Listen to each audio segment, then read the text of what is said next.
El 8 de septiembre de 1935, el almirante Canaris, jefe del Abwehr, el servicio de inteligencia militar alemán, se entrevistó con Hitler en su residencia de los Alpes bávaros. Hitler había verbalizado en diferentes ocasiones su desprecio por los espías. En una ocasión llegó incluso a decir que nunca se humillaría tanto como para estrechar la mano de uno.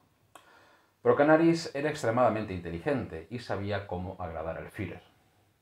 A diferencia de lo que ocurría con los informes que le presentaban sus diplomáticos, siempre serios y muy formales, los informes de inteligencia que presentaba Canaris siempre estaban llenos de lo que él llamaba información incidental, es decir, chismes y cotillos privados sobre la vida de los personajes espiados. Además de esto, Canaris siempre pedía audiencia con Hitler para pedirle consejo y formación, lo cual agradaba sobremanera al líder nazi, porque no hay psicópata al que no le guste que le adulen. Esa tarde, Canaris preguntó a Hitler sobre en qué países se debía llevar a cabo operaciones de inteligencia. Hitler se negó a realizar ninguna acción en suelo británico, ya que esperaba acercarse a este país de buenas maneras. Después de repasar otros países europeos, Canaris preguntó por Estados Unidos.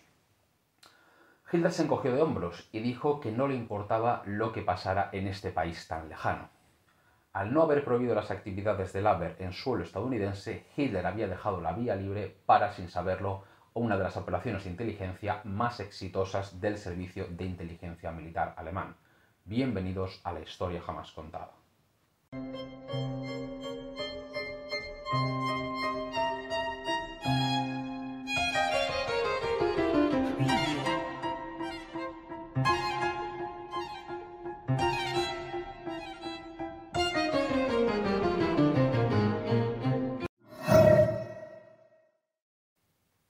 En el Tratado de Versalles de 1919 se impuso a Alemania la prohibición de poseer o fabricar aviones, lo cual impedía disponer de una fuerza aérea en sus reducidas fuerzas armadas. Sin embargo, en 1926 el ejército alemán tomó la decisión de saltarse esta prohibición y de manera secreta comenzar a construir una fuerza aérea de manera clandestina. Esto se podía llevar a cabo gracias a la colaboración de la Unión Soviética. Unos años antes, en 1922, la República Alemana había firmado el Tratado de Rapallo con la Rusia soviética. Ambos países, perjudicados por la paz alcanzada tras la guerra, decidieron colaborar en materia tecnológica y militar. A cambio de enviar técnicos a suelo ruso, la Unión Soviética permitiría a Alemania a disponer bases militares en su territorio. En estos lugares, Alemania podría desarrollar sus primeras unidades aéreas y blindadas a espaldas de los países occidentales. En 1926 se dio inicio a la formación de la Luftwaffe negra. Se trataría de una pequeña fuerza aérea formada en un primer momento por apenas unos escuadrones de caza obsoletos, pero pronto empezó a recibir material mucho más moderno.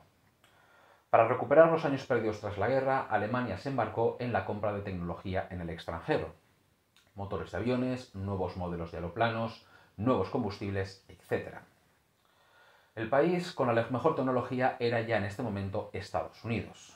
Los americanos habían desarrollado trenes de aterrizaje retráctiles, hélices de 4 aspas, motores más potentes que los otros países y combustibles más eficientes.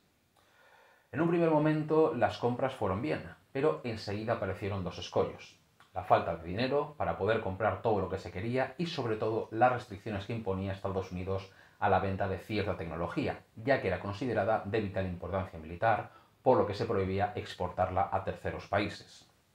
En esta coyuntura es donde entrarían en juego los espías del almirante Canaris.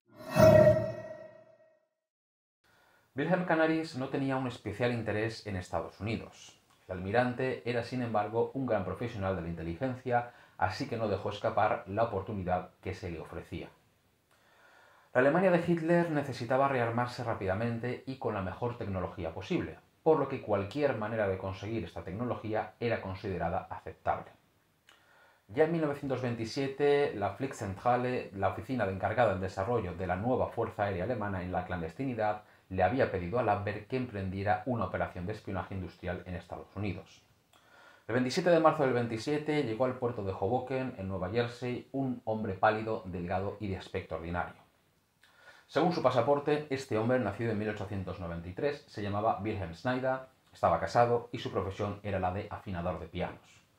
En inmigración dijo que era un inmigrante, que como otros miles se hacían el viaje estos años en busca de una vida mejor en el continente americano.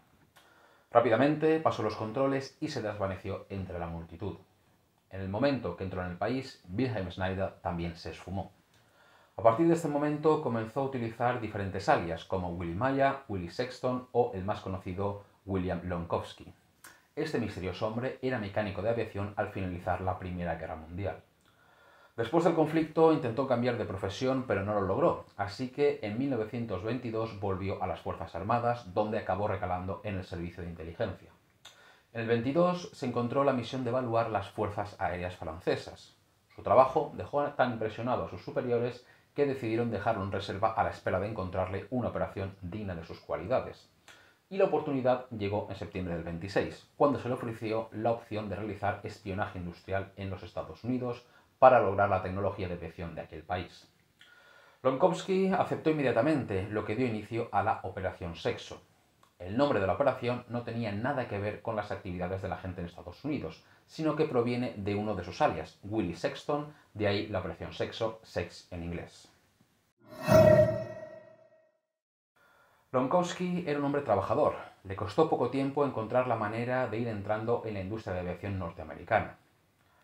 Durante los 2 primeros años de estancia en el país, siguió manteniendo su tapadera de afinador de pianos, pero al mismo tiempo comenzó a colaborar con la revista de aviación Luftreise, Viaje por Aire, editada en alemán por inmigrantes a Estados Unidos. Esto le daba la excusa perfecta para interesarse por la industria, preguntar sobre la tecnología y no levantar sospechas.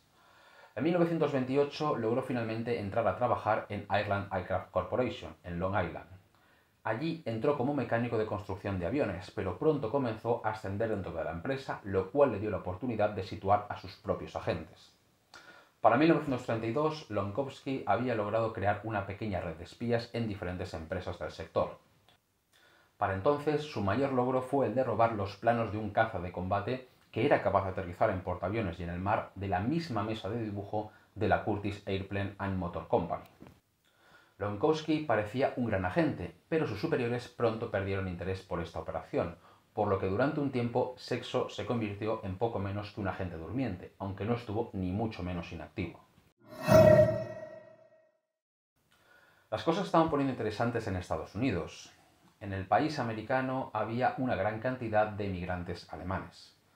El propio Hitler incluso llegó a decir que el desarrollo de este país solo se debía a la gran cantidad de ingenieros alemanes que trabajaban en su industria.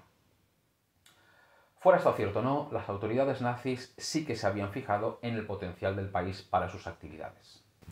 Muchos inmigrantes podrían abrazar la causa nazi y quizás colaborar con ellos. Y este fue el caso del Dr. Griebel. Este hombre había llegado a América para labrarse un futuro mejor.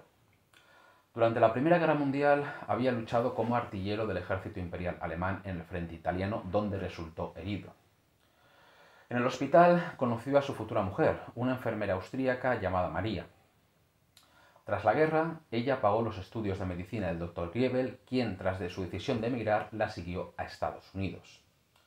Hechizado por la ideología nazi, en 1934 le envió una carta directamente al ministro de Propaganda, el Dr. Goebbels. En la misma se ofrecía directamente como agente en Estados Unidos y avalaba su fidelidad con la madre patria a través de su hermano, quien era miembro del partido nazi y además conocido personal de Goebbels. La carta llegó a manos de la Gestapo, quien estaba buscando agentes en el extranjero, y ese mismo año se invitó al Dr. Griebel a una entrevista en Hamburgo, que pagó de su propio bolsillo. Allí, el aspirante a espía fue evaluado por los agentes del Abwehr. Durante el encuentro, Griebel se ofreció como agente captador, con el objetivo de buscar a personas dispuestas a trabajar para los nazis dentro de Estados Unidos.